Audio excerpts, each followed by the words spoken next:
سلام تعني هبلي زي خبركم من فتوات تخاتلتي مدب سابوين تايمس لمون كم تلمود نساعة الزحرنا لكم حصرتن وانا ونزولنا مزينات حيزنا لكم مسينا لنا نسانا مكتالكم نعدم فلما كانت انترنت تاتونا باخم كنابل كان ولك ملاخي سرعة بلصقنا داغم اب تግራይ متقعت فصيملهم اتولك ملاخي اب تግራይ بترغغامي متقعت تاتوا تنكرو قصيل يركب مز ጉዳይ ተታሕዙ በጽሕና ዝርዝር ሓበሬታ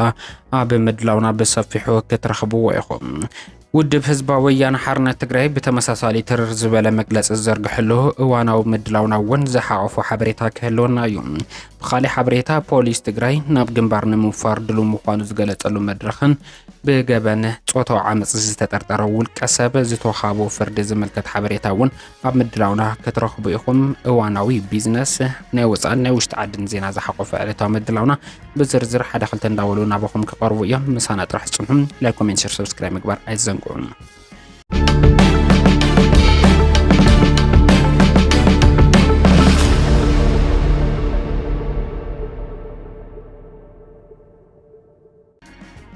بجبن صوتها عمس تخصص والكسب بشدشت عمتن تشعت عوارح كقصة فريد ولهم أب وردا صنبلا مع خلايا مجابية بيت فردي صنبلا أب زو على مجابية دمك أبرز تبخال نبار اتوردا كتم عد جبرو نتبدلي تبحيل عفينو صوتها عمس كم زفت من لعب من رجاسم بشدشت عمتن تشعت عوارح كقصة كم زتوصلنا تجلسلهم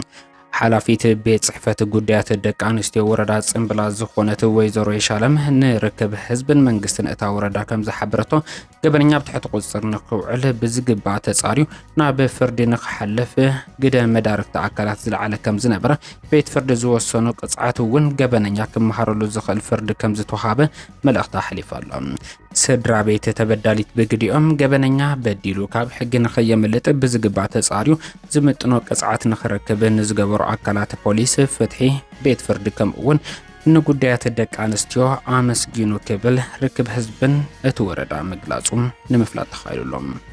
بوليس تግራይ ጎና ጎን ምኽባር ጸጥታ እና በግንባር ወፊሩ ለወቅቱ ንምፍጻም ድሉ ከም ዝኾነ ምክትል ኮሚሽን ፖሊስ ትግራይ ተጋዳላይ ገብረስላሴ በላይ ገሊጹ ኣብቲ መላ ኣባላት ፖሊስ ከተማ መቐለ ካብ ላዕሊ ክሳዓት ሓተ ዝርከቡ ማሕበራት ጸጥታ ዝተሳተፉሎም ኣብ ሓፈሻዊ ምክክር ጸጥታን በዓል ኣሸንዳ 2018 ዓመተ ምህረት ኣመልኪቱ ዝተወደበ መድረኽ ተረኺቦም መልእኽቲ ዝሓለፉ ምክትል ኮሚሽን ፖሊስ ትግራይ ተጋዳላይ ገብረስላሴ በላይ ከም ዝበልዎም እዚ ብጸላእተ ኸቢብና ኩሎም ኣማራጽታት ሰላም ተጸንቂቆም ዝተወዱሉን ብሄራዊ መኸተና ንምዕዋት ለዓለን ተሓተን ኣብ ንብለሉ ኩነታት ኮይና እንኽብሮ በዓል ኣሸንዳ 2018 ዓመተ ምህረት ውሕስ ደጀንን ድልዱል ግንባርን ክንፈጥር ዝጠልበሉ እዋን ይኩሉ ሓቢሮም ኣለዎም ኮና ጎን መኸተና ንበዓል ኣሸንዳ ዝምጥን ናይ ጸጥታ ስራሕቲ ክንዓመም ይግባእ እውን ወሲኾም ሓቢሮም ኣለዎም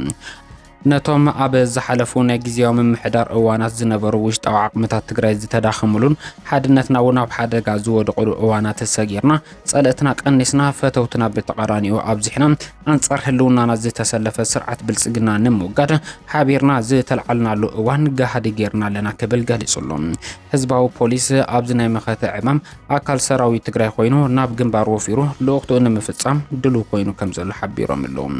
ኣማኻሪ ፖለቲካዊ ጉዳይ ከንቲባ ከተማ መቐለ ኣይታ ኣብርሃ ኣማረ ብግዲኦም ጸላይና ዓና ንምጥፋም ዝገብሮ ዘሎ ተኸዲድ ንምምካት ምክልኻል ኣብ ሲቪል ምክልኻል ወይ ከዓ ሲቪል ዲፌንስ ትኩረት ዝገብር ውሕስ ደጀን መፍጣር ድማ ይጠልብ ኩል ሓቢሮም ኣለዎም ሓላፊ ቤት ጽሕፈት ዘፈር ሰላምን ጸጥታን ከተማ መቐለ ኣይተ ረዳሃይ ፍስሓ ድማ ኣብ ከተማና ብዕጥቂ ዝተደገፈ ዝፍጸሙ ከበርቲ ገበናት ዝተዋደዱ ስራሕቲ ብምስራሕ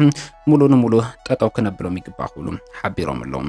ውሕስ ሰላም ከባቢ ንምፍጣር ሕብረተሰብ ዘሳተፈ ዝተወደበ መሓውር ጸጥታ ብምፍጣር ኣብ መሰረተ ልምዓትን ካልኦት ንብረታትን ዝበጽሑ ዘሎ ዕንወታት ክንከላኸል ይግባእ ኩሉ ሓቢሮም ኣለዎም ኣብታ ከተማ ዝፍጸሙ ዝነበሩ ገበናት ብጥሙር ኮሚቴ ብዝተገበረ ዳሃሳስ ዝተፈጸሙ ጽቡቓት ስራሕቲ ዝተረፉ ዘይተመልኡ ዕማማት ተፈልዮም ከም ዝተቐመጡ ኣይተረዳሃይ ወሲኾም ኣብሪሖም ኣለዎም ስለዝኾነ ድማ ነዚ ተሓሳብ ዝገበረ ናይ ጸጥታ ስራሕቲ ክንሰርሕን በዓል ኣሸንዳ 2018 ዓመተ ምህረት ብዝደመቐ መንገዲ ንኽበዓል ድማ ድርብ ሓላፍነት ክንወስድ ይግባእ ኩሉ ጠቒሶም ኣለዎም ፍትሓዊ ቃልሲ ህዝቢ ትግራይ ኣብ ወሳኒ ምዕራፍ ከም ዝርከብ ፖለቲካዊ ውድብ ህዝባዊ ወያነ ሓርነት ትግራይ ገሊጹ። ህዝቢ ትግራይ ረብሑን ሓደጉን ኣጻጺኡ ዝፈልጥን ዝርዳእን ፖለቲካዊ ማሕበረሰብ እዩ ክብል ዝገልጽ እቲ ውድብ ብመውዓሉ ዘጋጥሞም ሓደጋታት እናበድሀ ኣብ ዘበን ዝበጽሐ ህዝቢ ኣብ ዝሕዚ እዋን ኣብ ልዕሊኡ ንዝተኣወጀ ጆኖሳይድ ስዒቡ ህልውናን ሉዓላውነቱን ንምርጋጽ ይቃለስ ኣሎ ክብል ገሊጹ። ህዝቢ ትግራይ ናብ ዝብርክዝ ዝበጽሐ ማረጽ ሲኢኑ ምዃኑ ዝገልጽ እቲ መግለጺ ቁልዕ ጆኖሳይድ ተፈጺምዎ እናኸለዉ እውን ንዝሓለፉ ዓመታት ዋጋ እናኸፈለ ኩሎም ኣፈላላያት ብዘተን ድርድርን ክፍትሑ ዝግበሩ ዝነበሩ ጻዕሪ ብሰንኪ ኣብ መርገጺ ጆኖሳይድ ስርዓት ብልጽግና ክሰምር ኣይከኣለን ክብል ገሊጹ። ካብዚ ሓሊፉ እውን ጆኖሳይደር ስርዓት ብልጽግና ንትዕግስትን ምሕጽንታን ህዝቢ ትግራይ መሪሕ ውድብ ሕወሓትን ጸማም እዝኒ ብምኻብ ንስምምዕነት ፕሪቶርያ ብዕሊ ብምፍራስ ናብ ካልኣይ ዙር ኩናት ብምስግጋር ተደጋጋሚ መጥቃዕቲ ኣብ ምፍጻም ይርከብ። እዚ ጸረ ህዝቢ ዝኾነ ስርዓት ንህዝቢ ትግራይ ተቃሊሱ ዓርሱ ካብ ምድሓን ቀጻሊ ህልውና ካብ ምርጋጽ ወጻኢ ካልእ ኣማራጺ ክህቦ ይትረኣየን። በዚ እውን ህዝቢ ትግራይ ብመሪሕ ውድብ ህዝባዊ ወያነ ሓርነት ትግራይን ካልኦት ዓቕምታት መኸተና ተመርሐ ዓርሱ ንምድሓን ብሓድነቱን ብውዳቡን ኣብ ምቅላስ ይርከብ። መላእ ህዝብና ኣብ ሓደጋታቱን መዋጽኦታቱን ዘችም ኣብ ተመሳሳሊ ምርዳእ ብምብጻሕ በብልወቅቱ ኣብ ዝቃለሰሉ ብርኪ በጽሕሎ ክብል እቲ መግለጺ ወሲኹ ይጠቅስ። ኣካል እዚ ቃልሲ እውን መናእሰይ ንወለዶታት ተዓቂቡ ዝጸንሐ መንነት ህዝቢ ክብሪ ትግራይን ኣይነድፍርን ኢሎም ናብ ቃልሲ ኣብ ምኽታት ይርከቡ። ብዝተፈላለየ መንገዲ ካብ ኣሓዱታት ወፂኦም ጸንሑ ተጋደልቲ ናብ ኣሓዶኦም ብምኽታት ሓደሽቲ መናእሰይ ናብ ማእኸላት ተዓሊመ ብምእታው ናብቲ ጫፍ ብልሒ ምርግጋጽ ህልውና ሉዓላውነትን ህዝቢ ትግራይ ዝኾነ ሰራዊትና ኣብ ምጽምባር ይርከቡ። ጎና ጎኒ እዚ ኣብ ልዕሊ ህዝቢ ትግራይ ዝተኸፈተ ስነ ልቦናዊ ኩናት ብማሕበራዊ ሚድያ ስሩዕን ሚድያታት ብምምካት ፍትሓዊ ዕላማ ቃልሲ ህዝቢ ትግራይ ብምቅላሕ ድርብ ቃልሲ ኣብ ምክያድ ይርከብ ክብል እቲ መግለጺ ይሕብር። ቃልስና ንህልውናና እዩ ኢሉ ዝተበገሰ ህዝብና ንተፈጥሮኣዊ ኮነ ሰብ ስራሕ ሓደጋታት ብምምካት እዩ ንምርጋጽ ህልውኑ ዝቃለስ ዘሎ። ኣብዚ ዓመት ዘሎ ሕጽረት ዝናብ ኣብ ምህርቲ ዘስዕቦ ዘሎ ከቢድ ጽዕንቶ ብምርዳእ ብመንፈስ ዓርሰ ሙርኮሳ ይረባረብ ከም ዘሎ እቲ መግለጺ ኣስሚሩ ኣሎ። ብሓፈሻ መላእ ህዝብና ኣብዚ ናይ ሞትን ሕውየትን ቃልሲ ከም ህዝቢ ኣብ ሓደ ዋልታ ረቢቡ ቃልሲ የካይድሎ ክብል ዝጠቀሰ እንትኸውን ፍትሓዊ ዕላማ ተሓጊትካ ዝቃለስ ህዝቢ ድማ ዓወቱም ፈጺሞ የጠራጥርን ክብል ወሲኹም ሓቢሩሎም። ጸለእቲ እዚ ዓቕምን ምጥንኻርን ህዝቢ ትግራይ ብኣግኡ ብምርዳእ ምስ ካልኦት ህዝብታት ንምንቃት ዝፍሕስዎ ዘለዉ ሽርሕን ዝነዝሕዎ ዘለዉ መርዚ ብኩሎም ህዝብታት ኣቐዲሙ ዝተነቕሐሉ ስለ ዝኾነ ንኩሎም ናይ ሓሶትን ጎንፅን ኣጀንዳታት እናመከቱ ኣብቲ ቀንዲ ኣጀንድኦም ምውጋድ ሓበራዊ ሓደጋን ህልውናን ዝኾነ ስርዓት ብልጽግና ረቢቦም ከም ዝቃለሱ ጠቒሱሎም።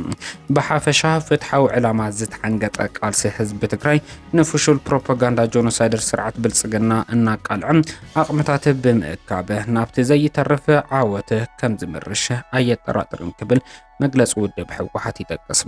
ፍትሓዊ ቃልሲ ህዝቢ ትግራይ ኣብ ወሳኒ ምዕራፍ ከም ዝርከብ ዝጠቅስ እቲ መግለጺ ህዝቢ ትግራይ ኣብዚ ወሳኒ ምዕራፍ ብምርባብ ሓልዋቱን ሉዓላውነቱን ብምሓስ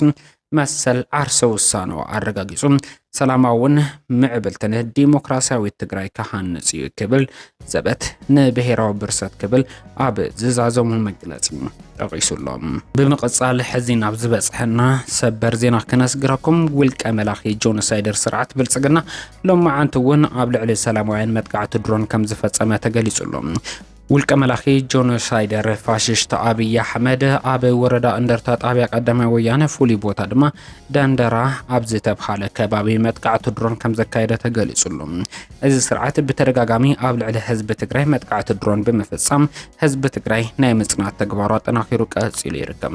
ቅድሚ ሒደት መዓልታት ብተመሳሳሊ ኣብ ዞባ ደቡብ ትግራይ ወረዳ ራያ ኣላማጣ ብተመሳሳሊ መጥቃዕቲ ድሮን ብምፍጻም ሓደጋ ዘብጽሐ እዚ ጨካን ስርዓት ዳግም ኣብ ጥቃ ከተማ መቐለ ወረዳ እንደርታ ጣብያ ቀዳማይ ወያነ መጥቃዕቲ ድሮን ብምፍጻም ታሪካዊ ገበናት ቀጽሉሉ ይርከብ። ህዝቢ ትግራይ ህዝቡን ሓለዋትን ድሕነትካ ንምስጣም ነዚ ስርዓት እዚ ንሓንሳእና ሕዋሩን ነቂልካ ኣብ ምጥፎም ተወዲብካ ምቅላስ ዝጠልበሉ እዋን እዩ። እዞም ግዜ ክሓልፉ እዮም። ስርዓት ብልጽግና ክቕበር እዩ። ሓድነትና ግን መሰረታዊ ነገር ክኸውን ይግባእ።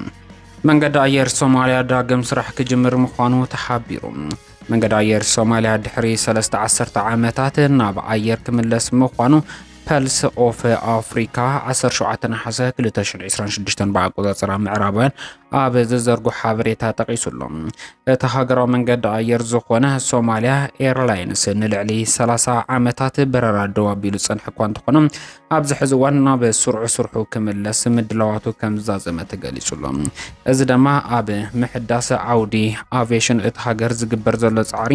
ዓብዪ ስጉምቲ ምዃኑ ተሓቢሩሎም። ፌደራላዊ መንግስቲ ሶማልያ ነቲ መንገዲ ኣየር ካብ ሓምለ 2025 ኣትሒዙ ከበራብሮ ዝጀመረ ኮይኑ ዛጌደ 2 ኤርባስ A320 ዝዓይነተ ነፈርቲ ንምዕዳግ ውዕል ምፍራሙ ተጠቒሱሎም። ኣብ 2026 ተወሰኽቲ 2 ወይ ከዓ 3 ነፈርቲ ንምዕዳግ ኣብ ቀጻሊ ድማ ንነዊሕ እህጉራዊ ኣገልግሎት ዝህባ ዝዓበያ ነፈርቲ ንምምጻእ እውን መደባት ከም ዘሎ ተሓቢሩሎም። ሚኒስትሪ መጓዓዝያን ሲቪል ኣቪዬሽን ሶማልያ ሙሐመድ ፋራህ ከም ዝበሎ ድማ እተን ነፈርቲ ንህዝቢ ሶማልያ ዝተዓደጋ ኮይነን በረራታት ብዞባዊ መስመራት ከም ዝጅምራ ድሕሪ ድማ ናብ ኣህጉራዊ መበገስታት ክሰፍሓ ትልሚ ከም ዘሎ ተጠቒሱሎም። እቲ መንገዲ ኣየር ናብ በረራ ምምላሱን እቲ ሃገር ምስ ዲያስፖራ ትገብሮ ምትእስሳር ንምብራኽ ንመናእሰያት ድማ ዕድል ስራሕ ንምፍጣር እትገብሮ ዘላ ጻዕሪ ዘብርኽ ምዃኑ እቲ ሚኒስትር ወሲኹ ሓቢሩሎም። መንግስቲ ሶማልያ ኣብ መሰረተ ልምዓት መዕርፎ ነፈርቲ ዝገበሮ ስራሕቲ ብምዕባይ ኣብ መቃድሾ ዝርከብ ኣህጉራዊ መዕርፎ ነፈርቲ ምምሕያሽ ይገብረሉ ከም ዘሎ ወሲኹ ተሓቢሩሎም። ኣብቲ ሃገር ካብ ዘለዉ 72 መዕርፎ ነፈርቲ እቶም 15 ናብ ኣህጉራዊ ደረጃ ንምዕባይ መደብ ከም ዝተተሓዘ ተገሊጹሎም። ኣብቲ ድሕሪ 35 ዓመት ናብ ስራሕ ዝምለስ ዘሎ መንገዲ ኣየር ሶማልያ ኣብ ምንቅቃሕ ቁጠባ እቲ ሃገር እውን ዓብዪ ግደ ክህልዎ ከም ዝኽእል ብዙሓት ገምቶም ኣንጸባሪቖም ኣለዉ።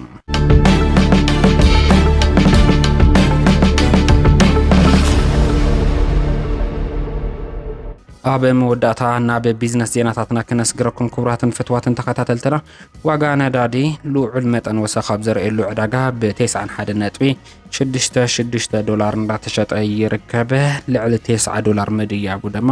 ኣብ ቁጠባ ዓለምና ካልእ ስጋኣት ፈጢሩ ዝርከብ ጉዳይ ኮይኑ ኣሎ። ዝተጻረየ ናይ ኣሜሪካ ነዳዲ እውን ተመሳሳሊ ወሰኽ ኣብ ዘርእየሉ ዕዳጋ ናብ $85.24 ዶላር ክውስኽ ተራእዩሎም።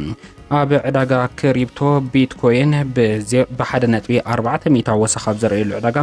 ናብ 64262.33 ዶላር ክድይብ ክኢሉ ኣሎ። ብ0.3 ወሰኽ ዘርእየ ኢቴሪየም ድማ ናብ 1899.88 ዶላር ከም ዝደየበ ንምፍላጥ ተኻኢሉ ኣሎ። ኣብ ዕዳጋ ወርቂ ብ0.59 ዋግኡ ቀኒሱ ናብ 4390.63 ዶላር ክወርድ ከም ዝተገደደ ንምፍላጥ ተኻኢሉ። ኣብ ተመን ሸርፍ ወጻኢ ኢትዮጵያ 1 ዶላር ብ159.8 ብር ተዓዲጉ ብ162.9 ብር እንዳተሸጠ ይርከብ።